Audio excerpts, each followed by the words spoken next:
नमस्कार, मैं डॉक्टर लक्ष्मी वाजपेयी और आज हम आपके साथ में रिसर्च मेथोडोलॉजी के एक टॉपिक क्वांटिटेटिव और क्वालिटेटिव रिसर्च मेथोडोलॉजी पर कुछ बात करेंगे। जनरली सामान्य तौर पे जब हम रिसर्च की बात करते हैं, तो वहाँ पर हम क्वांटिटेटिव मेथड को ही ज़्यादा इम्पोर्टेंस देते हैं। मनोविज्ञान के विषय में कुछ समय पहले से इस क्षेत्र में कुछ समय पहले से क्वालिटेटिव जो रिसर्च है उस पर काफ़ी सारा काम होना शुरू हुआ है और बहुत सारे जो रिसर्चर्स हैं वो अवेयर हुए हैं इस बात से कि हमारे रिसर्च के फील्ड में न सिर्फ क्वांटिटेटिव इवन क्वालिटेटिव जो तरीका है उससे भी हम रिसर्च कर सकते हैं और बहुत सारे जो परिणाम हैं बेहतर उससे प्राप्त कर सकते हैं। तो आइए हम शुरू करते हैं। सबसे पहले हम ये देखें कि रिसर्च है क्या।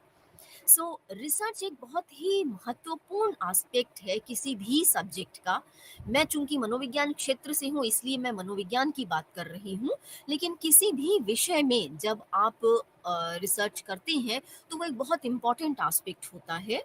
और यहाँ पे जो भी रिसर्चेस पहले से हुई हैं, तमाम तरीके की समस्याएं जो हमें दिखती हैं, उनके बेसिस पर हम नई रिसर्चेस जो हैं उनको करते हैं।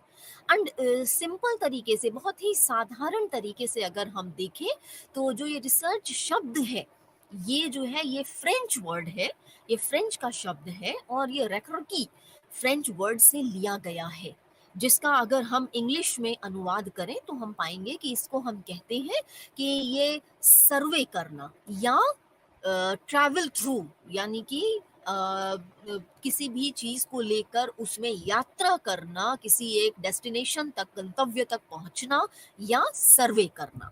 तो बहुत ही साधारण तरीके से, इस तरीके से हम रिसर्च को समझ सकते हैं कि जो भी हमारे एग्जिस्टिंग नॉलेज है, जो भी हमारे पास पहले से रिसर्चेस की गई हैं, उनको देखते हुए हम उसमें और क्या नयापन ला सकते हैं, कुछ और नई चीजें जोड़ सकते हैं, इसके लिए हम रिसर्च करते हैं। अगर हम रिसर्च की विशेषताओं की बात करें तो सबसे पहले जो चीज है वो ये है कि ये काफी सिस्टमैटिक होता है। ठीक है, काफी सिस्टमैटिक होता है, ऑब्जेक्टिव होता है। ठीक है, और जैसा मैंने अभी आपको बताया कि जो निश्चित समस्याएं कुछ होती हैं उनके उत्तर ढूंढने के लिए इनका प्रयत्न, इन रिसर्चेस के थ्रू हम उन सर्टेन जो प्रॉब्लम्स हैं उनके आंसर्स ढूंढने की कोशिश करते हैं। एंड इसके साथ ही साथ मैं एक चीज यहाँ और आपके लिए जोड़ना चाहूंगी कि रिसर्च की मदद से हम तमाम सारे जो सिद्धांत हैं, किसी भी विषय की बात हम कर रहे हैं, तो उसके जो तमाम सारे सिद्धांत हैं, तमाम सारी थ्योरीज हैं, तमाम सारे जो प्रिंसिपल्स हैं जो कि पहले से ही डेवलप किए हुए हैं, उनका सामान्यीकरण भी किया जा सकता है। ये भी एक महत्वपूर्ण चीज है। ओके, ये हुई रिसर्च की बात कि क्या है रिसर्च। अब जब हम रिसर्च को वर्गीकृत करने की बात करते हैं कि किस तरीके से इसको वर्गीकृत किया जा सकता है, तो हम देखते हैं कि हम दो वर्गों में इसको आसानी से बांट सकते हैं। एक है हमारी क्वांटिटेटिव रिसर्च, जो कि पहले से ही आप और हम सभी लोग बहुत अच्छे तरीके से इसको जानते हैं, और किसी भी विषय का जब हम शोध कार्य करते हैं तो वहां पर क्वांटिटेटिव जो रिसर्च है उसको हम उसका उपयोग करते हैं। और एक और भी रिसर्च है जो है क्वालिटेटिव रिसर्च। ठीक है, गुणात्मक शोध है।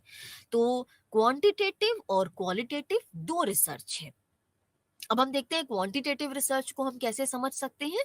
तो जैसा कि नाम से ही आपको स्पष्ट हो रहा है, बहुत साधारण तरीके से इसको समझ सकते हैं कि क्वांटिटेटिव रिसर्च जो है वो नंबर्स के साथ डील करती है।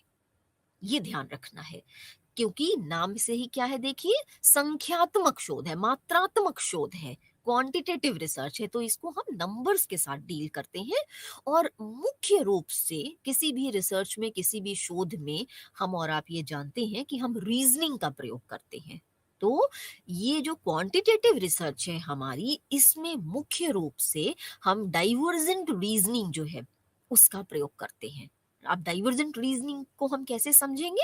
डाइवर्जेंट रीजनिंग का मतलब हुआ कि एक पर्टिकुलर इस तरीके की जो शोध की समस्या है, उसके सॉल्यूशन को ढूंढना, जो कि पहले से ही जो टूल्स हमारे पास स्टैंडर्डाइज्ड टूल्स अवेलेबल हैं, उनकी मदद से उस समस्या के जो सॉल्यूशन है उसको ढूंढने की का प्रयास करते हैं।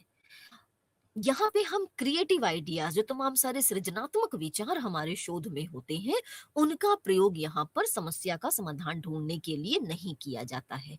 तो ये है हमारी डाइवर्जेंट रीजनिंग। बहुत सारे किसी भी विषय में आप बात करेंगे तो हम देखेंगे कि बहुत सारे स्टैंडर्डाइज्ड टूल्स जो होते हैं वो ऑलरेडी अवेलेबल होते हैं, और उनकी मदद से हम ये जो क्वांटिटेटिव रिसर्च है हमारी, इसकी प्रॉब्लम का जो सॉल्यूशन है वो ढूंढने की कोशिश करते हैं। मुख्य रूप से ये जो वेरिएबल्स होते हैं उनमें क्वांटिफाइंग रिलेशनशिप एक दूसरे के साथ पाया जाता है। तो ये है हमारी क्वांटिटेटिव रिसर्च। अब हम बात करते हैं इसकी कुछ मुख्य विशेषताओं की, कि हमने ये समझा कि क्या है क्वांटिटेटिव रिसर्च, तो अब हम बात करते हैं कुछ मुख्य विशेषताओं की। तो सबसे इंपॉर्टेंट चीज जो है वो ये है कि ये रिप्रेजेंटेटिव सैम्पलिंग हम इसमें यूज करते हैं, और जो भी वेरिएबल्स, जो भी चर हम इस्तेमाल कर रहे हैं, यूज कर रहे हैं अपने शोध कार्य में, उसको मैनिपुलेट भी कर सकते हैं और कंट्रोल भी कर सकते हैं।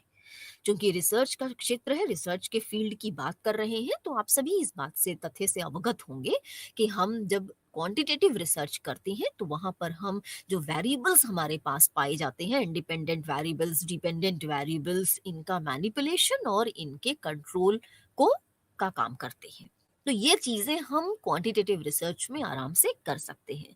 दूसरी चीज, कि जो भी स्ट्रक्चर्ड और स्टैंडर्डाइज्ड टूल्स हमारे पास होते हैं, उनको हम डेटा कलेक्शन के लिए यूज कर सकते हैं। आज के समय में बहुत सारे जो शोधार्थी हैं, बहुत सारे जो रिसर्चर्स हैं, वो नए टूल्स डेवलप करने के लिए भी काफी अपना जो रुचि है वो दिखाते हैं, और बहुत सारे शोध कार्य ऐसे भी आज के समय में हो रहे हैं मॉडर्न टाइम में, जहाँ पे हम नए जो टूल्स हैं उनको डेवलप भी करते हैं, और उनको, उनका स्टैंडर्डाइजेशन का जो प्रोसीजर है वो कंप्लीट करते हैं, और उन टूल्स को हम डेटा कलेक्शन के लिए यूज करते हैं।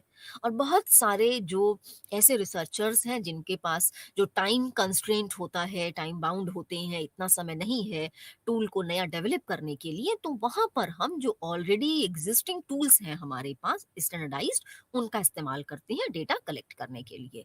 और इसके साथ ही साथ जब हम क्वांटिटेटिव रिसर्च की बात करते हैं तो ये रिलायबल और वैलिड होती है। रिलायबिलिटी, कि रिलायबिलिटी का मतलब कि जिस भी प्रॉब्लम को लेकर वो टूल को इस्तेमाल किया जा रहा है, डेटा कलेक्ट किया जा रहा है, बार बार एक ही सैंपल पर अगर वो डेटा हम टूल हम एडमिनिस्टर कर रहे हैं, तो एक ही तरीके का रिजल्ट हमें मिलेगा, ये रिलायबिलिटी है। और वैलिडिटी का क्या मतलब हुआ, कि वैलिडिटी में हम ये देखते हैं कि जिस पर्टिकुलर चीज को मेजर करने के लिए हम ये डेटा यूज कर रहे हैं, हम ये टूल यूज कर रहे हैं, वो टूल में ऐसे ही आइटम्स होने चाहिए जो उसी पर्टिकुलर जो वेरिएबल है उसको मेजर कर रहा हो। जैसे आप ये देख सकते हैं, जैसे मानिए हम इंटेलिजेंस को मेजर कर रहे हैं, तो जो भी हम टूल यूज कर रहे हैं वो स्टैंडर्डाइज्ड हो, जिससे कि हम इंटेलिजेंस का ही मेजरमेंट उससे हो रहा हो। ऐसे कोई आइटम्स उसमें ना हो जो कि पर्सनालिटी को भी मेजर कर रहे हों, या इंटेलिजेंस के कुछ और जो एस्पेक्ट्स हैं उनको मेजर कर रहे हों, ऐसा नहीं हो। तो इस चीज का हम ध्यान रखें कि जो भी क्वांटिटेटिव रिसर्च है वो हमारी रिलायबल और वैलिड होती है। अब हम ये देखें कि कौन कौन से मेथड्स हम क्वांटिटेटिव रिसर्च में यूज कर सकते हैं। तो मैं आपको बताऊं कि सबसे पुराना जो तरीका है क्वांटिटेटिव रिसर्च को कंडक्ट करने का, वो हमारे पास है प्रयोगात्मक विधि, जिसको हम एक्सपेरिमेंटल रिसर्च भी कहते हैं। और एक्सपेरिमेंटल रिसर्च जो है वो सबसे पुराना तरीका माना जाता है, प्रयोगात्मक विधि, जहाँ पे लैब सेटिंग्स में या रिसर्च सेटिंग्स में हम तमाम तरीके के जो एक्सपेरिमेंट्स हैं वो कंडक्ट करते हैं। और इसके अलावा फील्ड एक्सपेरिमेंट्स होते हैं, और नॉन एक्सपेरिमेंटल रिसर्चेज भी पाई जाती हैं। तो ये हुआ हमारा क्वांटिटेटिव रिसर्च। क्वांटिटेटिव रिसर्च में किस तरीके से हम डेटा कलेक्ट कर सकते हैं और उस डेटा का स्टैटिस्टिकल एनालिसिस डिफरेंट जो मेथड्स हैं हमारे पास उनको इस्तेमाल करते हुए एक निश्चित जो हमारा सॉल्यूशन है उस पे हम पहुंच सकते हैं। और भी तमाम सारी चीज़ें आती हैं जब हम क्वांटिटेटिव रिसर्च की बात करते हैं, तो और भी बहुत सारी चीज़ें आती हैं, जैसे सैंपल कैसे चूज़ करना है, क्या सैंपल साइज़ रखना है ना? और सैंपल का जो कैटेगराइज़ेशन है वो किस तरीके से करेंगे, किस एज ग्रुप के लोगों को लेंगे, क्या एजुकेशन के लोगों को लेंगे, ये तमाम सारी चीज़ें हम जब सैम्पलिंग का जो चैप्टर है या जो सैम्पलिंग का कॉन्सेप्ट है वो पढ़ते हैं तो वहाँ पर बहुत सारी डिटेलिंग्स हमको मिलती हैं। उसी तरीके से जब हम वेरिएबल्स की बात करते हैं कि जो भी हम रिसर्च कंडक्ट कर रहे हैं उसमें कौन सा इंडिपेंडेंट वेरिएबल है, कौन सा डिपेंडेंट वेरिएबल है, तो ये सारी चीज़ें भी हम क्वांटिटेटिव रिसर्च में ध्यान रखते हैं। और जैसा मैंने आपको अभी बताया कि हम इसमें प्रयोगात्मक विधि का प्रयोग करते हैं, एक्सपेरिमेंटल रिसर्च को यूज़ करते हैं, जहाँ पर एक डिपेंडेंट वेरिएबल, एक इंडिपेंडेंट वेरिएबल, कुछ एक्सट्रनिस या एक्सटर्नल वेरिएबल्स भी हो सकते हैं जो हमारी रिसर्च को अफेक्ट करने का काम करते हैं। जैसे एक्सटर्नल वेरिएबल में आप समझ सकते हैं जैसे नॉइस है या कोई और चीज़ का इफ़ेक्ट जो हमारे वेरिएबल्स पर पड़ रहा है, उसको हम एनवायरनमेंट से रिलेटेड कोई और वेरिएबल है जिसको कि हम एक्सटर्नल वेरिएबल के नाम से जानते हैं। तो हम अपने एक्सपेरिमेंटल रिसर्च में इस तरीके से एक लिमिटेड डेटा को लेते हुए उस पर अपना रिसर्च वर्क कर सकते हैं और जो भी एक सर्टेन पर्टिकुलर प्रॉब्लम है हमारे रिसर्च की उसके सॉल्यूशन की बात हम वहाँ कर सकते हैं। कुछ कंस्ट्रेंट्स भी हैं, कुछ लिमिटेशंस भी हैं एक्सपेरिमेंटल रिसर्च की। इसमें जो मैनिपुलेशन हम करते हैं वेरिएबल्स का, जो वेरिएबल को कंट्रोल करने का काम करते हैं, कई बार इसकी वजह से जो हमारे रिजल्ट हैं वो अफेक्टेड हो सकते हैं, एक ये चीज़ भी है। दूसरी चीज़ ये है कि चूँकि लैब सेटिंग्स में कर रहे हैं एक्सपेरिमेंट्स, इस वजह से ये टाइम बाउंड होता है। So time is a major constraint इस तरीके के रिसर्चेस के लिए। लिमिटेड सैंपल साइज आपको लेना पड़ता है, बहुत ज़्यादा जो वास्ट सैंपल लेकर, हम बहुत बड़ा सैंपल लेकर इस पे हम रिसर्च नहीं कर पाते हैं। तो ये कुछ लिमिटेशंस हैं जो हम एक्सपेरिमेंटल रिसर्च में पाते हैं। इसके अलावा जब हम नॉन एक्सपेरिमेंटल रिसर्चेस की बात करते हैं वहाँ पे जैसे सर्वे मेथड है।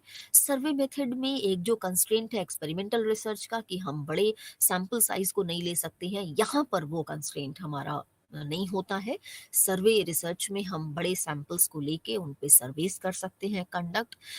बहुत सारे जो एटीट्यूड टेस्टिंग होती है किसी एक पर्टिकुलर इमेज को या किसी एक पर्टिकुलर सोशल आइकॉन को लेकर उनके एटीट्यूड को अगर मेज़र करना है कि लोग क्या उनके बारे में सोचते हैं, या आज के समय में हम सर्वेस को ऐसे यूज़ करते हैं जैसे कोई नया प्रोडक्ट अगर हम लॉन्च कर रहे हैं उसके लिए हम सर्वे कर सकते हैं। आप देखते होंगे बहुत सारे लोग डोर टू डोर नए प्रोडक्ट्स को लॉन्च करने के लिए लेके आते हैं, तो वो सारी चीज़ें क्या है सर्वे मेथड में हमारी आती हैं। इसके साथ ही साथ फील्ड एक्सपेरिमेंट्स भी हम कर सकते हैं। जो सर्वे मेथड है हमारा और जो फील्ड एक्सपेरिमेंट है वो काफ़ी हद तक एक दूसरे से मिलता-जुलता है और दोनों में ही हम एक बड़े सैंपल साइज़ को लेके उस पे अपनी रिसर्च को कंडक्ट कर सकते हैं। तो ये है हमारी क्वांटिटेटिव रिसर्च। इसके अलावा जो दूसरा टाइप है रिसर्च का जिसके बारे में मैंने आपको स्टार्टिंग में बताया था, वो है हमारी क्वालिटेटिव रिसर्च। क्वालिटेटिव रिसर्च एक तरीके की साइंटिफिक रिसर्च होती है जो कि एक ब्रिज का काम करती है। जो भी गैप है जो हमारे पास इनकम्प्लीट इंफॉर्मेशन है, एविडेंसेस हमारे पास नहीं होते हैं, तो फाइंडिंग्स को बताने में जो एक गैप है हमारी इंफॉर्मेशन के बीच में उनको फिल करने के लिए एक ब्रिज की तरह ये काम करती है। और जो भी हमारे रिसर्च क्वेश्चंस होते हैं, रिसर्च प्रॉब्लम्स होती हैं, उनको आंसर करने के लिए हम क्वालिटेटिव रिसर्च को यूज़ कर सकते हैं।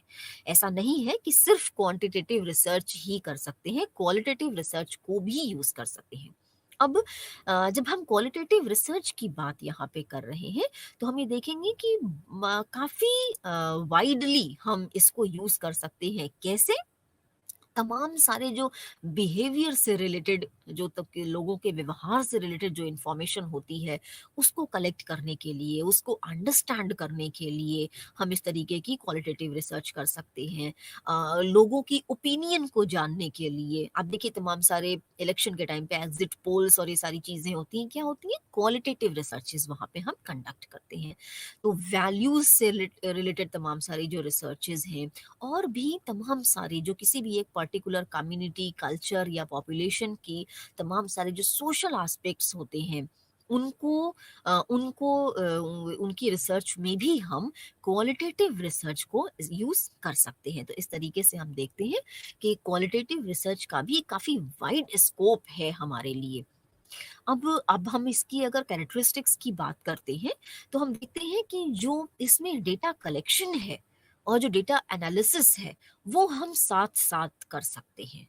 हाँ जी, इसमें जैसे क्वांटिटेटिव रिसर्च में हम डेटा पहले कलेक्ट करते हैं और उसके बाद ही हम डेटा को एक साथ न्यूमेरिक डेटा हमारे पास होता है नंबर्स में, तो उसको हम एक बार पूरा डेटा कलेक्ट करने के बाद ही उसकी एनालिसिस कर सकते हैं। लेकिन क्वालिटेटिव रिसर्च में हम देखते हैं कि हमें ये एक बेनिफिट मिलता है कि हम डेटा का कलेक्शन और उसकी एनालिसिस साइमल्टेनियसली कर सकते हैं। दूसरी चीज कि इसमें जो भी कॉन्टेक्स्ट होता है, ये कॉन्टेक्स्ट बाउंड रिसर्च होती है। सो तमाम तरीके की जो थ्योरीज हैं जो ऑलरेडी डेवलप्ड हैं, उनको बेस करके भी हम अपनी क्वालिटेटिव रिसर्च को कंडक्ट कर सकते हैं। और जो डेटा है हमारे पास वो थ्योरी को फॉर्म करने का काम भी करता है ना। तो जो भी हम क्वालिटेटिव रिसर्च कंडक्ट कर रहे हैं उसमें हम एक नई थ्योरी को भी फॉर्म कर सकते हैं, जो क्वालिटेटिव रिसर्च का डेटा हमारे पास मिलता है उससे। अब हमने अभी क्वांटिटेटिव रिसर्च की भी बात की और क्वालिटेटिव रिसर्च की भी बात की, तो अब हमें बहुत ज़रूरी है कि हम इन दोनों के अंतर को समझें कि दोनों का बेसिक डिफरेंस क्या है। हालाँकि जितनी बातें अभी हमने की हैं क्वांटिटेटिव और क्वालिटेटिव रिसर्च के बारे में अलग-अलग, उनसे जो एक मोटे तौर पे जो डिफरेंस है दोनों का, वो निश्चित तौर पे आपको समझ में आ रहा होगा। लेकिन हम अब सिस्टमैटिक तरीके से उसके डिफरेंस को एक बार देख लेते हैं। तो जब हम मीनिंग की बात करते हैं, मीनिंग के बेस पर हम डिफरेंस देखते हैं दोनों का, क्वांटिटेटिव और क्वालिटेटिव रिसर्च का, तो हम ये पाते हैं कि जो क्वांटिटेटिव मेथड है हमारा, वो बेसिकली एक ऐसा रिसर्च मेथड है जो कि न्यूमेरिकल डाटा और फैक्ट्स जो है उनसे हम उनको हम यूज करते हैं मेथड में और स्टैटिस्टिकल टेक्निक्स को यूज करते हैं। तो जो भी न्यूमेरिकल डाटा है हमारे पास उसको हम एनालाइज करने के लिए स्टैटिस्टिकल टेक्निक्स का यूज करते हैं। ये इस तरीके का रिसर्च मेथड होता है। दूसरी तरफ जब हम क्वालिटेटिव रिसर्च की बात करते हैं तो हम देखते हैं कि यहाँ पर हमारे पास न्यूमेरिकल डाटा नहीं है। यहाँ पर हमारे पास कॉम्प्रिहेंड जो फंक्शनिंग है ह्यूमन बींग्स की वो आती है कि किस तरीके से वो क्या सोचते हैं, उनके वो क्या महसूस करते हैं। आप जैसे सपोज कि किसी की ओपिनियन आप जानने का काम करते हैं अगर किसी एक पर्टिकुलर प्रोडक्ट या किसी एक पर्टिकुलर सब्जेक्ट को लेकर, तो वहाँ पर हम देखते हैं कि जो ह्यूमन बीइंग्स हैं वो क्या सोचते हैं, कैसा महसूस करते हैं। यहाँ पर हमारा जो डेटा होता है वो इस तरीके से क्वालिटेटिव फॉर्म में हमारे सामने होता है। तो जो मीनिंग के बेसिस पर मेजर डिफरेंस है क्वालिटेटिव और क्वांटिटेटिव का वो ये है कि क्वांटिटेटिव में हमारे पास न्यूमेरिकल डाटा होता है, जबकि क्वांटिट जो क्वालिटेटिव है वहां पर हमारे पास जो है वो ह्यूमन बीइंग्स की जो फीलिंग्स हैं, जो उनकी थिंकिंग है, उसके बेस पर डेटा हमारे पास होता है, क्वालिटेटिव डेटा हमारे पास होता है। दूसरा, ऑब्जेक्टिव क्या है? ऑब्जेक्टिव के बेस पर हम कैसे इन दोनों के अंतर को समझ सकते हैं।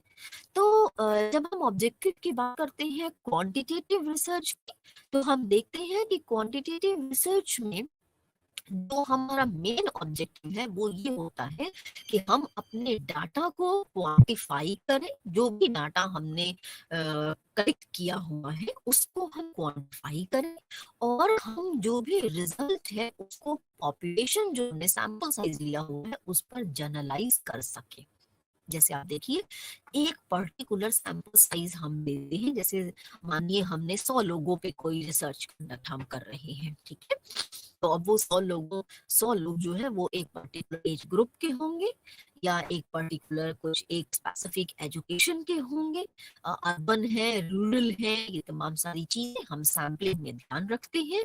तो हमारा जो क्वांटिटेटिव रिसर्च है उसका मेन ऑब्जेक्टिव ये होता है कि जो भी डेटा हमने न्यूमेरिक्स में कलेक्ट किया है उसको हम जो रिजल्ट है उसको जनरल पॉपुलेशन पर जनरलाइज कर सके।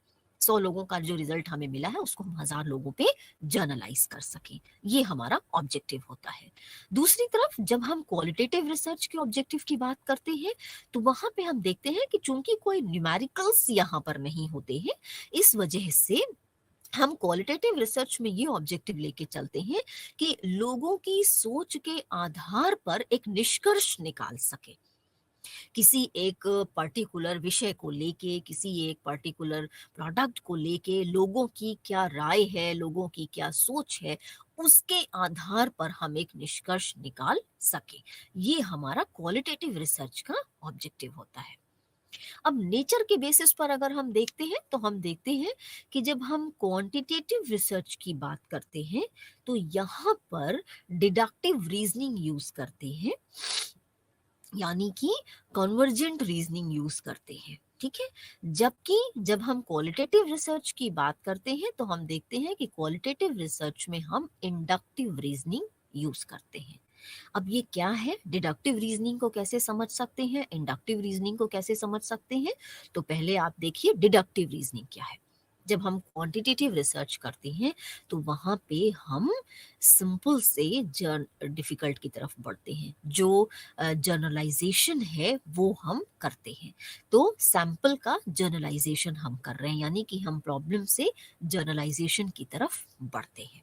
ठीक है, जब हम क्वालिटेटिव रिसर्च की बात करते हैं तो इंडक्टिव रीजनिंग को हम कैसे यूज करते हैं? यहाँ पे ऑलरेडी बहुत सारे जो जर्नलाइज्ड व्यूज हैं हमारे सामने वो होते हैं और हम यहाँ जर्नलाइज टू स्पेसिफिक की तरफ बढ़ते हैं ना। तमाम सारे लोगों के जो व्यूज हैं जर्नलाइज्ड वे में वो हमारे सामने होते हैं, उनकी ओपिनियन हमारे सामने होती है और उन जर्नलाइज्ड व्यूज के बेसिस पर हम एक स्पेसिफिक कंक्लूजन निकालने का काम करते हैं। तो अंतर स्पष्ट हुआ आपको डिडक्टिव रीजनिंग और इंडक्टिव रीजनिंग का। डिडक्टिव रीजनिंग में हम स्पेसिफिक प्रॉब्लम से जर्नलाइज्ड सॉल्यूशन की तरफ आगे बढ़ते हैं और इंडक्टिव रीजनिंग में हम जर्नलाइज्ड जो व्यूज हैं हमारे पास उनसे स्पेसिफिक सॉल्यूशन जो सॉल्यूशन है या कंक्लूजन है उसकी तरफ आगे बढ़ते हैं। ये हुआ नेचर के बेसिस पर हम किस तरीके से क्वांटिटेटिव और क्वालिटेटिव रिसर्च को डिफरेंशिएट कर सकते हैं। आगे बढ़ते हैं और देखते हैं कि डेटा कलेक्शन किस तरीके से होता है। तो बहुत साधारण तरीके से इसको देखिए हम समझ सकते हैं कि जो क्वांटिटेटिव रिसर्च है हमारी, यहाँ पर हम लार्ज सैंपल ले सकते हैं। ठीक है, और क्योंकि जो फील्ड स्टडी है हमारी या जो सर्वे है वहां पर हम लार्ज सैंपल लेकर अपना डेटा कलेक्ट कर सकते हैं और जो कलेक्शन ऑफ डेटा है वो स्ट्रक्चर्ड वे में होता है। जो भी टूल हम यूज करते हैं वो स्ट्रक्चर्ड और स्टैंडर्डाइज्ड टूल्स को ही हम यूज करते हैं क्वांटिटेटिव रिसर्च कंडक्ट करने के लिए। अब दूसरी तरफ हमारे पास क्वालिटेटिव रिसर्च भी है। यहाँ पर जो रिसर्च हम कंडक्ट करते हैं वहां पर जो सैंपल साइज है वो कभी कभी सिंगल यूनिट होता है, कभी कभी ऑर्गेनाइजेशनल लेवल पर स्टडी कंडक्ट की जाती है, तो ग्रुप वाइज भी हम लोगों का डेटा कलेक्ट कर सकते हैं। ठीक है, एक ये चीज है। दूसरी चीज कि जो भी हम क्वेश्चंस पूछते हैं वो ओपन एंडेड होते हैं। ओपन एंडेड क्वेश्चंस का मतलब हुआ जैसे हमने उनसे ये पूछा कि ये जो अभी मान लीजिए कि नया कोई जैसे जीएसटी रेट अभी देखिए बड़े हाल में ही हमने देखा कि जीएसटी रेट्स जो हैं वो बढ़ाए गए। ठीक है, तो अब हमने लोगों से उस पे उनकी राय पूछनी शुरू करी अगर क्वालिटेटिव रिसर्च को यूज करते हुए कि ये जो जीएसटी बढ़ा है इस पर आपकी क्या राय है। तो क्या हुआ, ये एक ओपन एंडेड क्वेश्चन हुआ। अब वो अपनी राय खुलकर ओपनली अपनी राय इस पर दे सकते हैं। तो यहाँ पर जो भी हम क्वेश्चंस जो इंटरव्यू फॉर्म में हम क्वालिटेटिव रिसर्च को कंडक्ट कर सकते हैं या ऑब्जर्वेशन के फॉर्म में कंडक्ट कर सकते हैं, तो यहाँ पे जिस जो भी तरीका है हमारा डेटा कलेक्ट करने का वो न्यूमेरिक तो होता नहीं है, तो वहाँ पे क्या है अनस्ट्रक्चर्ड क्वेश्चंस पूछे जाते हैं। बहुत स्ट्रक्चर्ड क्वेश्चंस हम क्वालिटेटिव रिसर्च के लिए यूज नहीं करते हैं। तो ये एक अंतर आपके सामने स्पष्ट हुआ कि क्वांटिटेटिव रिसर्च में जहाँ पे हम एक स्ट्रक्चर्ड और स्टैंडर्डाइज्ड टूल्स को यूज करते हैं, वहीं दूसरी तरफ क्वालिटेटिव रिसर्च में हम मोस्टली जो क्वेश्चंस होते हैं वो ओपन एंडेड होते हैं और अनस्ट्रक्चर्ड होते हैं।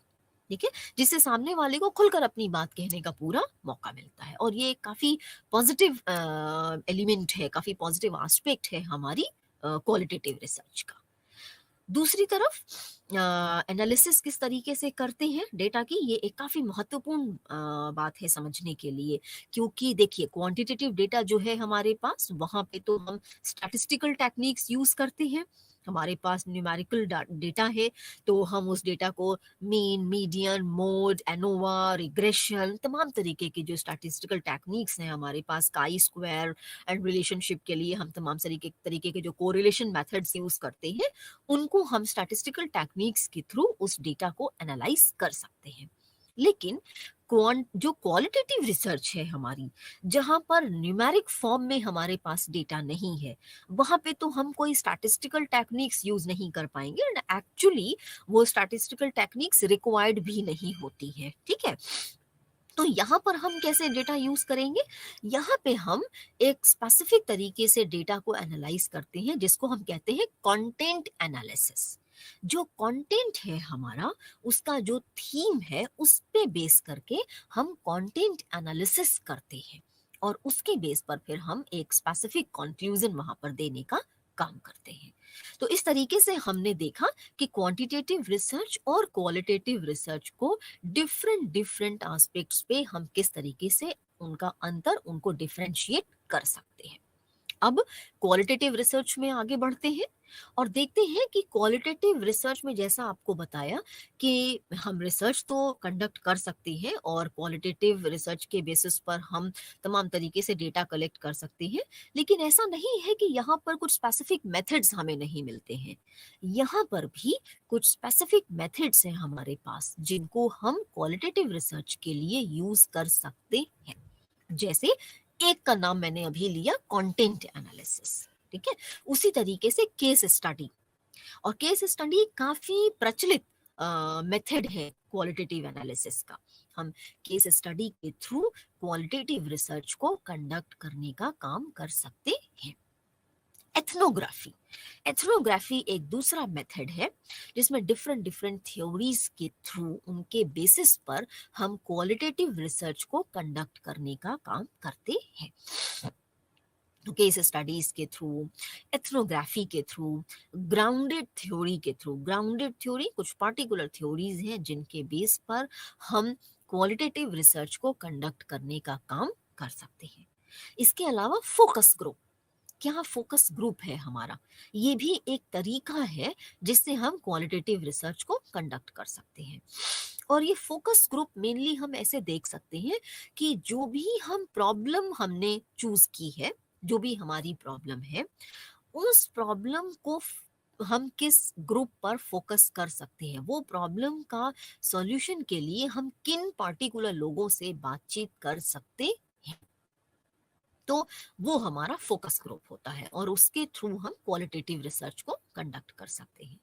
कंटेंट एनालिसिस, जैसा मैंने अभी आपको बताया कि कंटेंट एनालिसिस में जो भी हम इंटरव्यूज के थ्रू या ऑब्जर्वेशंस के थ्रू तमाम तरीके के जो ऑब्जर्वेशन या उनके आंसर्स जो हमें मिलते हैं, वो कंटेंट फॉर्म में हमारे पास होते हैं, और वो कंटेंट की थीम एनालिसिस करके, थीम के बेस पर हम समझ सकते हैं कि किस तरीके से इस क्वालिटेटिव रिसर्च जो है उसकी एनालिसिस की जा सकती है। और तमाम सारे लोगों के इस तरीके के कंटेंट जो है उनको लेकर और थीम को स्टडी करके हम एक स्पेसिफिक कंक्लूजन पर पहुंच सकते हैं। एक जो और तरीका है, एक और मेथड है क्वालिटेटिव रिसर्च को कंडक्ट करने का, वो है हमारे पास डिस्कोर्स एनालिसिस। डिस्कोर्स एनालिसिस के थ्रू भी हम जो है वो जो क्वालिटेटिव रिसर्च है उसको कंडक्ट करने का काम कर सकते हैं। तो ये कुछ पर्टिकुलर मेथड्स मैंने आपके सामने रखे जो जिनके थ्रू हम क्वालिटेटिव रिसर्च को कंडक्ट कर सकते हैं। एक चीज ध्यान रखने की है यहाँ पे, जब हम बात कर रहे हैं क्वालिटेटिव रिसर्च की, तो एक चीज और यहाँ पे हमें ध्यान रखने की है, और वो ये है कि जो कि क्वालिटेटिव रिसर्च जो है हमारी, वो काफ़ी हद तक बहुत सारी जो थ्योरीज हैं, ऑलरेडी डेवलप्ड थ्योरीज हैं, उनको बेस करके भी हम क्वालिटेटिव रिसर्च को कंडक्ट कर सकते हैं। तो एक ये भी चीज हमें ध्यान रखने की है कि थ्योरेटिकल ग्राउंड जो है वो काफी इम्पोर्टेंट होता है हमारे लिए जब हम इसकी बात करते हैं, क्वालिटेटिव रिसर्च की बात करते हैं। तो तमाम तरीके की जो थ्योरीज हैं उन्होंने किस तरीके से एक कंक्लूजन दिया है, और किस तरीके की वो थ्योरी, जैसे मान लीजिए इंटेलिजेंस की कोई थ्योरी है या पर्सनालिटी की, सपोज रॉजर्स थ्योरी है, ह्यूमनिस्टिक अप्रोच लेके चलती है, तो हम रॉजर्स की जो ह्यूमनिस्टिक अप्रोच थ्योरी है उसको बेस करते हुए भी पर्सनालिटी असेसमेंट की जो तमाम तरीके की जो टूल्स हैं उन पे हम क्वालिटेटिव रिसर्च कर सकते हैं। तो थ्योरी बेस्ड भी ये होते हैं, ये हमें ध्यान रखना जरूरी है। ठीक है, अब हम बात करते हैं टाइप्स ऑफ क्वालिटेटिव रिसर्च की।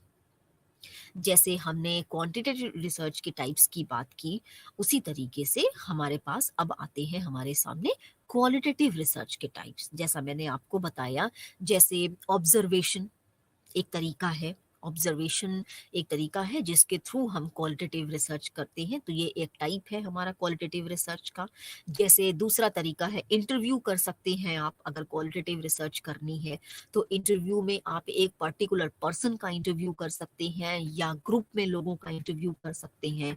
आप देखते होंगे टीवी पे, देखिए जब इस तरीके के पॉलिटिकल इश्यूज पे डिस्कशंस होते हैं, ग्रुप डिस्कशंस होते हैं, इंटरव्यूज होते हैं वहां पर, तो एक से ज्यादा लोगों को भी एक साथ ग्रुप में बिठा के उनके इंटरव्यूज कंडक्ट किए जा सकते हैं।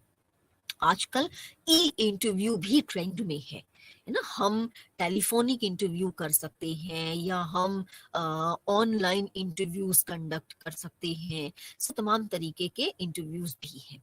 तो हम एक एक करके इनको भी देखते हैं एक बार कि ये जो टाइप्स हैं क्वालिटेटिव रिसर्च के हमारे, उनको हम कैसे समझ सकते हैं।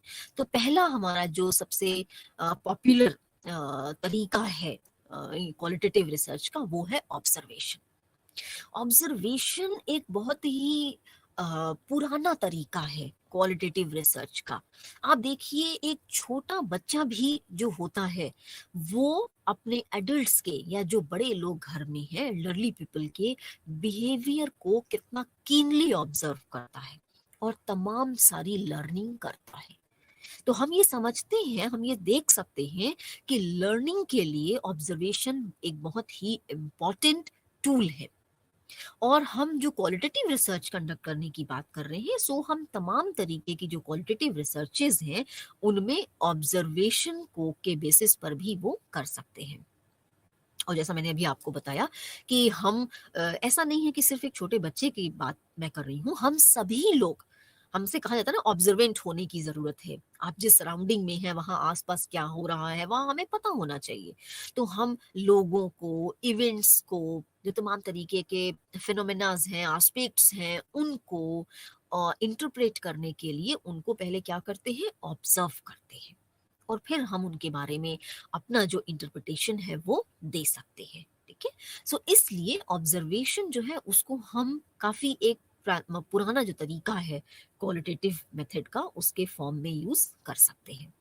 अब हम कैसे डिस्क्राइब करेंगे, अगर हमें समझना है कि ऑब्जर्वेशन है क्या, तो हम इसको डिस्क्राइब कर सकते हैं कि ये एक ऐसा प्रोसेस है डेटा कलेक्शन का जहां पर हम यूनिट्स, इवेंट्स, फिनोमेना जो इंडिविजुअल्स के हैं उनको फर्स्ट हैंड विटनेस करते हैं, उनके थ्रू हम डेटा कलेक्ट कर सकते हैं। ठीक है, तो ये एक ऐसा तरीका है ऑब्जर्वेशन डेटा कलेक्ट करने का कि हम जो यूनिट्स हैं, जो इवेंट्स हो रहे हैं, जो थ्योरेटिकल फिनोमेनाज हैं, जो इंडिविजुअल्स बिहेवियर हैं, उनको ऑब्जर्व करके तमाम तरीके का जो डेटा है उसको कलेक्ट कर सकते हैं। जब एक पर्टिकुलर रिसर्चर की बात करते हैं या एक ऑब्जर्वर की बात करते हैं, तो वो क्या क्या कर सकते हैं, जैसे वर्क प्लेस पर एम्प्लॉयज़ को ऑब्जर्व कर सकते हैं। अगर हमें कुछ रिसर्च करना है वर्क प्लेस पर एम्प्लॉयज़ को लेके, जैसे उनके जॉब सेटिस्फैक्शन को लेके अगर हमें कोई रिसर्च करनी है, तो हम क्या कर सकते हैं, एम्प्लॉयज़ जो हैं वर्क प्लेस पर उनके बिहेवियर को, उनके गोल्स किस तरीके के हैं, क्या है, उनको हम ऑब्जर्व कर सकते हैं। हम अगर बच्चों पर कोई चिल्ड्रन पे अगर हमें कोई रिसर्च कंडक्ट करनी है, क्वालिटेटिव रिसर्च मेनली, तो हम उनका जो इंटरेक्शन है, जब वो दूसरे लोगों से इंटरेक्ट करते हैं, उस समय उनके बिहेवियर को ऑब्जर्व कर सकते हैं। इसी तरीके से तमाम सारे शोध जो हैं वो हम सर्टेन कम्युनिटी के भी कंडक्ट कर सकते हैं। कैसे? उस पार्टिकुलर कम्युनिटी के जो लोग हैं उनके बिहेवियर को ऑब्जर्व करके। तो इस तरीके से हम ऑब्जर्वेशन मेथड को एक क्वालिटेटिव रिसर्च के मेथड की तरह यूज कर सकते हैं। इसके अलावा ऑब्जर्वेशन में हम और क्या चीज़ें इस्तेमाल कर सकते हैं, जैसे रेटिंग स्केल्स यूज कर सकते हैं। ठीक है, वीडियो रिकॉर्डिंग्स कर सकते हैं, चेकलिस्ट एक मेथड है उसको यूज कर सकते हैं ऑब्जर्व करने के लिए। कभी कभी सेल्फ ऑब्जर्वेशन करना होता है, तो उसके लिए हम क्या कर सकते हैं, जैसे बिहेवियर के तमाम सारे ट्रेट्स हमने एक शीट पर लिख लिए।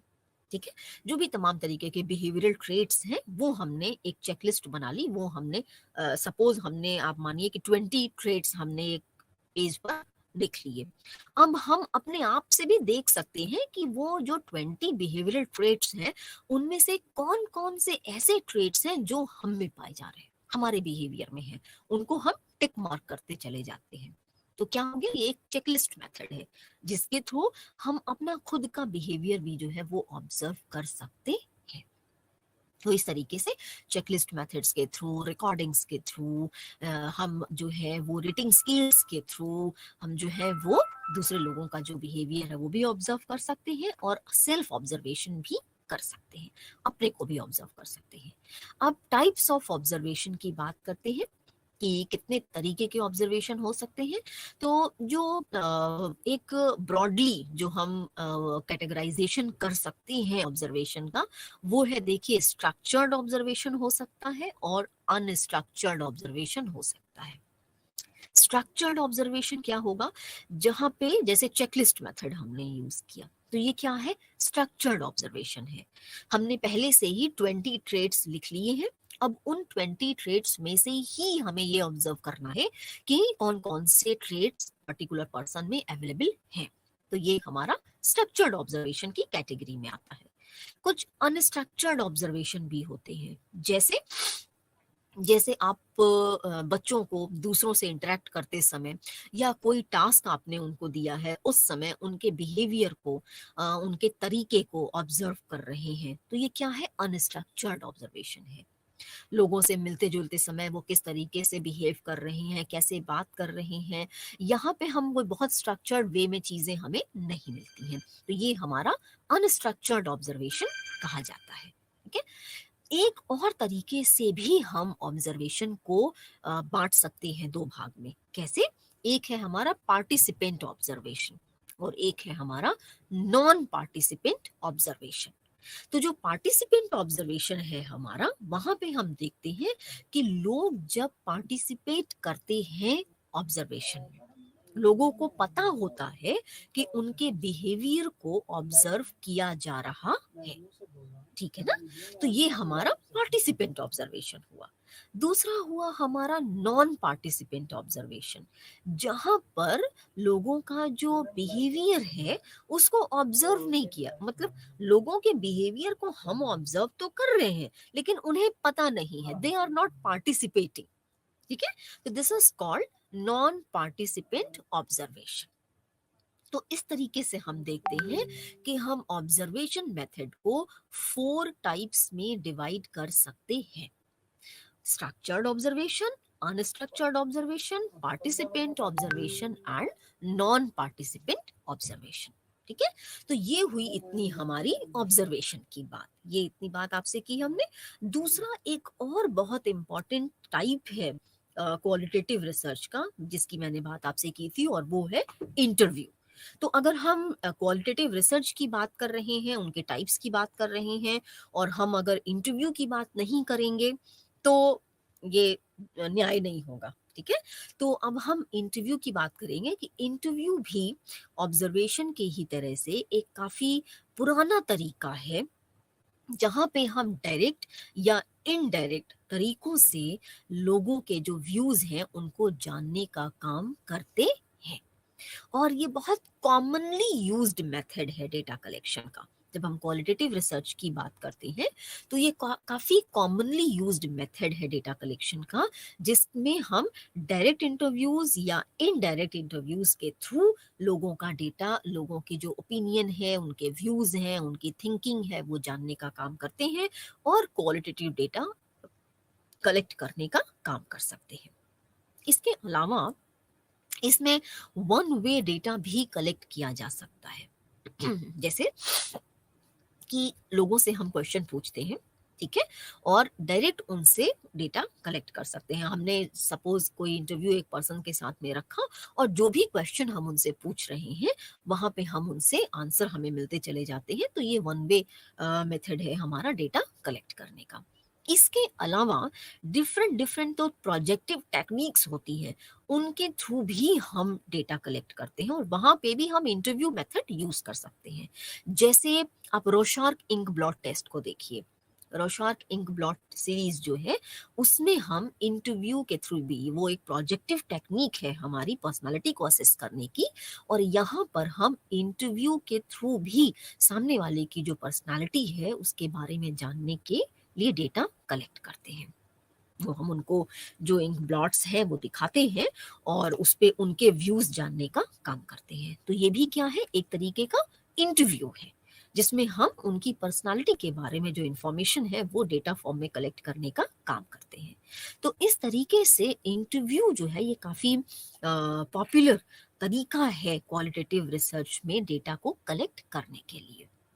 अब जब हम इसकी ऑपरेशनल डेफिनेशन की अगर हम बात करें कि ये एक मेथड है, तो किस तरीके से हम इसको ऑपरेशनली डिफाइन कर सकते हैं, तो वहाँ पे हम देखते हैं कि कर्लिंगर ने किस तरीके से इसको डिफाइन किया है। क्योंकि जब हम रिसर्च मेथोडोलॉजी की बात करते हैं, तो कर्लिंगर जो है वो उनका नाम ना आए ऐसा पॉसिबल नहीं है। बहुत ही रिनाउंड नेम है रिसर्च मेथोडोलॉजी के फील्ड में इनका। तो इन्होंने इंटरव्यू को बताया कि ये क्या है, एक face to face interpersonal interaction है, जहाँ पर इंटरव्यूअर जो है वो जो इंटरव्यूई है उनसे क्वेश्चन पूछने का काम करता है और जो उनके रिस्पॉन्सेज हैं उनके थ्रू हम अपनी रिसर्च प्रॉब्लम को आंसर करने का काम करते हैं। तो एक face to face interpersonal role situation है किसी एक पर्टिकुलर पर्सन की या एक से ज्यादा लोगों की, जहां पर इंटरव्यूअर है, इंटरव्यूई है, और जो इंटरव्यूअर है वो इंटरव्यूई से क्वेश्चन पूछने का काम करता है और जो रिस्पॉन्सेज इंटरव्यूई के मिल रहे हैं उनके बेसिस पे हम अपनी रिसर्च प्रॉब्लम के जो आंसर्स हैं उनको ढूंढने का काम करते हैं। तो ये है इंटरव्यू। इस तरीके से हम इंटरव्यू को समझ सकते हैं।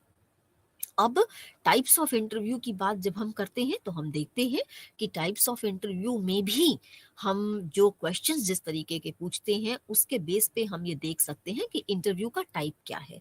तो स्ट्रक्चर्ड इंटरव्यूज हो सकते हैं, जहाँ पर हम प्लान्ड क्वेश्चंस पूछते हैं उनसे और उसी यस नो के फॉर्म में पूछ सकते हैं, है ना? तो यस हाँ या ना के फॉर्म में जब आप क्वेश्चंस पूछते हैं तो हमने क्या किया, स्ट्रक्चर्ड क्वेश्चन है वो, सामने वाले को हमने उसी पेरिफ्री में बाउंड कर दिया है। अब वो उससे बियॉन्ड जाके आंसर आपको नहीं दे सकते हैं। तो ये स्ट्रक्चर्ड इंटरव्यूज कहे जा सकते हैं। कुछ दूसरे तरीके के इंटरव्यूज कंडक्ट करते हैं जहाँ पे अनस्ट्रक्चर्ड इंटरव्यू हम कहते हैं। अनस्ट्रक्चर्ड इंटरव्यू का क्या मतलब हुआ, हम ओपन एंडेड क्वेश्चंस पूछ रहे हैं, ठीक है? हम ये पूछते हैं कि ये एक घटना हुई, आपने देखा, आपका उस घटना के बारे में क्या विचार है। अब हमने क्या किया, हमने सामने वाला जो इंटरव्यूई है उसको बिल्कुल फ्री कर दिया अपने व्यूज को रखने के लिए। तो ये अनस्ट्रक्चर्ड इंटरव्यू की कैटेगरी में आते हैं। कुछ सेमी स्ट्रक्चर्ड इंटरव्यूज भी कंडक्ट किए जाते हैं, जहाँ पे कुछ तो स्ट्रक्चर्ड क्वेश्चंस होते हैं और कुछ अनस्ट्रक्चर्ड क्वेश्चंस होते हैं। तो टाइप ऑफ इंटरव्यू इस चीज पर डिपेंड करता है कि किस तरीके के क्वेश्चंस हम उनसे पूछ रहे हैं। तो ये इंटरव्यू एक तरीका है जिसके थ्रू हम क्वालिटेटिव रिसर्च को कंडक्ट कर सकते हैं। एक और तरीका जिसके बारे में बात करनी जरूरी है वो है केस स्टडी। केस स्टडी भी आप देखिए मॉडर्न टाइम्स में जो मॉडर्न रिसर्चेज हो रही हैं वहां पर, क्योंकि इंटरव्यू और ऑब्जर्वेशन देखिए क्लासिक मेथड्स हैं। आज से नहीं, काफी टाइम से हम इंटरव्यूज और रिसर्च में इंटरव्यूज और ऑब्जर्वेशन को यूज करते चले आ रहे हैं। लेकिन जो केस स्टडी है वो क्या है, मॉडर्न रिसर्च का मेथड है। तो केस स्टडी में बेसिकली क्या होता है कि हम एक जो पर्टिकुलर अप्रोच है उसको डिस्क्राइब कर सकते हैं इंफॉर्मेशन को कलेक्ट करने के लिए। डिफरेंट डिफरेंट पर्सपेक्टिव से जो इंफॉर्मेशन हमें कलेक्ट करनी है उसके लिए हम केस स्टडी को एक अप्रोच के फॉर्म में डिस्क्राइब कर सकते हैं।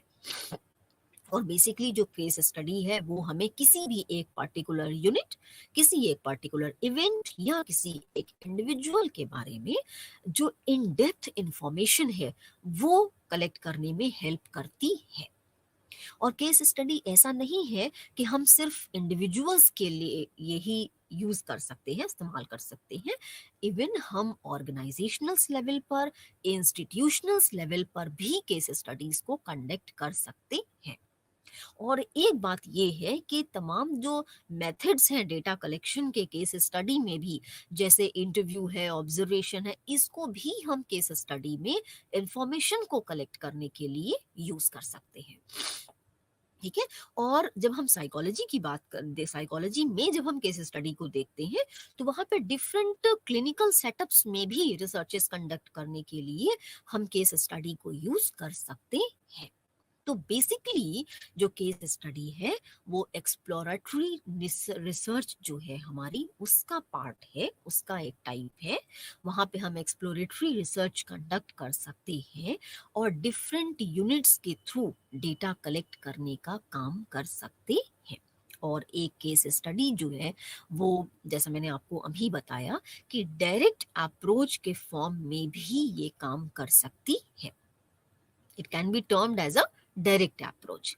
जैसे आप डायरेक्ट किसी पर्सन के ऊपर भी स्टडी कर सकते हैं, ठीक है, उनके लाइफ के को पूरी एक केस की तरह से उनकी पूरी लाइफ के जो डिफरेंट डिफरेंट स्टेजेस रहे हैं, चाइल्डहुड से लेके अडल्टहुड और एल्डरली एज तक, उनके डिफरेंट डिफरेंट एज को स्टडी कर सकते हैं। तो इस तरीके से हम देखते हैं कि केस स्टडी के थ्रू हम इंडिविजुअल की स्टडी कर सकते हैं, इवेंट्स की स्टडी कर सकते हैं। किसी एक पर्टिकुलर इवेंट के लिए तमाम तरीके की जो इंफॉर्मेशंस कलेक्ट करने का काम है वो कर सकते हैं। ऑर्गेनाइजेशंस की तमाम सारी पे बेस्ड केस स्टडीज हो सकती हैं, ठीक है। तमाम तरीके के जो सक्सेसफुल एंटरप्रेन्योर्स हैं उनकी केस स्टडी कर सकते हैं। इंस्टीट्यूशनल लेवल पे केस स्टडी कंडक्ट कर सकते हैं, जहाँ पे हम ये देख सकते हैं कि उस पर्टिकुलर इंस्टीट्यूट से किस तरीके की इंफॉर्मेशन कलेक्ट करनी है, उनकी जो ग्रोथ हो रही है या जो उनका डिटोरिएशन अगर हुआ है। तमाम तरीके की केस स्टडी ऐसी भी हमारे पास होती हैं जहाँ पर हम इन जनरल मैं बात कर रही हूँ, पर्टिकुलर साइकोलॉजी की बात ना करते हुए, कि इन जनरल तमाम तरीके के जो बिजनेसमैन हैं उनकी केस स्टडीज हम देख सकते हैं कि उनकी जो ग्रोथ है या जो डिटेरिएशन है, इसका जो कर्व है वो किस तरीके से, उसको हम देख सकते हैं। साइकोलॉजी की जब हम पर्टिकुलर बात करते हैं केस स्टडी के लिए, तो यहाँ पे जैसा बताया क्लिनिकल सेटअप में हम कॉमनली यूज करते हैं।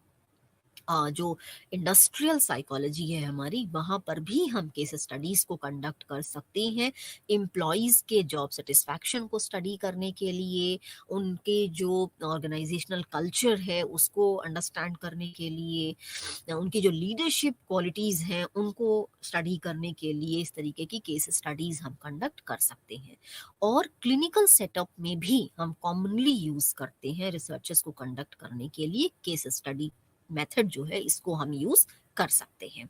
आप कोई एक पर्टिकुलर केस है सपोज, अब जैसे आप फ्राइडियन थ्योरी पर अगर उसको देखते हैं, साइको एनालिटिक थ्योरी पर अगर बेस करके हम उस केस को स्टडी करते हैं, तो हम देखते हैं कि चाइल्डहुड इंफॉर्मेशंस कितनी इंपॉर्टेंट है उसके लिए।